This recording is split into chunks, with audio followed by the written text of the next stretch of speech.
আজকে আমরা আলোচনা করব নবম দশম শ্রেণীর রসায়নের 11তম অধ্যায়ের প্রথম একটা টপিক নিয়ে। সেটা হলো হাইড্রোকার্বন। খুবই কমন একটা থিং, বাট কিছু জটিল জায়গা আছে যেটা নিয়ে কাজ করা আসলে উচিত। তো ফার্স্ট অফ অল আমরা সঙ্গে নিয়ে আলোচনা করব।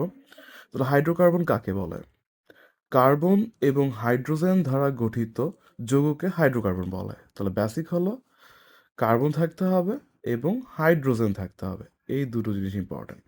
ওকে, এরপর হলো জৈব যৌগ বা অর্গানিক কম্পাউন্ড কাকে বলে?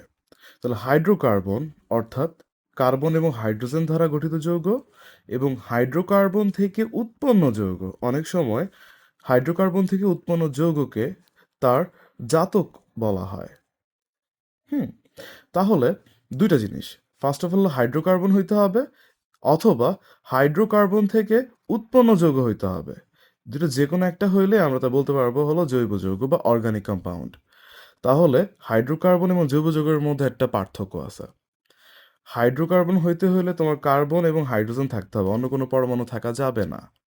বাট জৈব যৌগ হইতে হলে তুমি হাইড্রোকার্বন হইতে পারবা অথবা চাইলে হাইড্রোকার্বন থেকে উৎপন্ন এমন কোনো যৌগ যার ভিতরে অন্য কোনো পরমাণু থাকতে পারবে, যেমন ক্লোরিন, অক্সিজেন, এনিথিং।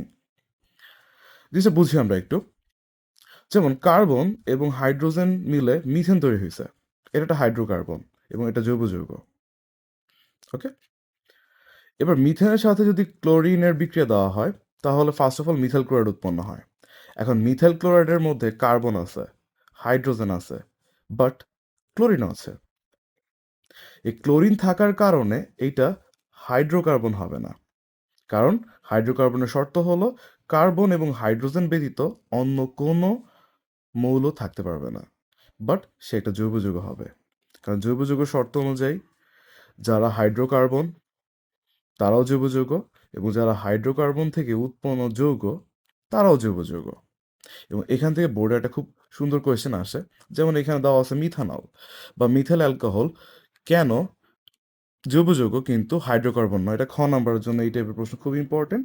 তাহলে ওই ক্ষেত্রে আমরা বলবো ফার্স্ট অফ অল সংজ্ঞা, যে হাইড্রোকার্বন কি এবং জৈব যৌগ কি, এবং তারপর আমরা ডিফারেন্সিয়েট করব যেহেতু এই ধরনের যৌগের মধ্যে কার্বন এবং হাইড্রোজেন ব্যতীত এক্সট্রা অন্য একটা পরমাণু থাকে, এটার ক্ষেত্রে অক্সিজেন, অন্য কারোর ক্ষেত্রে ক্লোরিন হতে পারে, নাইট্রোজেন হতে পারে, সালফার হতে পারে। এই কারণে এটা হাইড্রোকার্বন হবে না, কিন্তু জৈব যৌগ হবে, কারণ জৈব যৌগের মধ্যে কার্বন এবং হাইড্রোজেন দ্বারা গঠিত হাইড্রোকার্বন ছাড়াও তা থেকে উৎপন্ন যৌগ যার মধ্যে এক্সট্রা পরমাণু থাকতে পারে। তাই এই ধরনের যৌগ জৈব যৌগ কিন্তু হাইড্রোকার্বন নয়। আশা করি সবাই বুঝেছ। আসসালামু আলাইকুম।